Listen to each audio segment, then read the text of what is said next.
Good morning. ඔයාලා හැමෝමම ජීවිතේ පිටුවද මගේ පුතේ පළවෙනි පිටුවට ආදරෙන් පිළිගන්නවා. ජීවිතය කියන්නේ පිටු ගොඩාක් එකතු වෙලා හැදුණු පොතක්නේ. අද මම වීඩියෝ එක පටන් ගන්නෙ මගේ පළවෙනි පිටුවෙන්.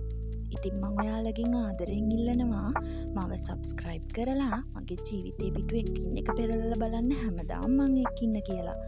දෛවයේ ලියලා තිබුණු විදියට 2019 නොවැම්බර් 15 තමයි මගේ ජීවිතේ පළවෙනි පිටුව. ඒ තමයි අපේ වෙඩින් එක දවස. ඔයාලත් බලන්නකෝ ඒ දවස් මගේ මතක ටික.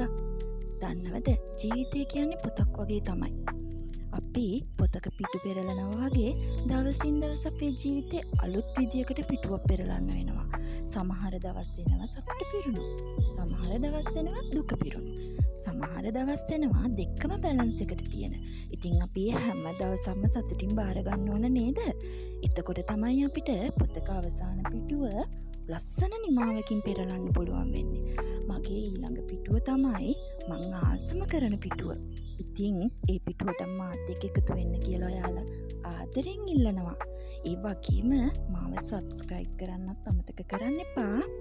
ආදරේ හැමෝටම බුදු සරණයි එහෙනම්.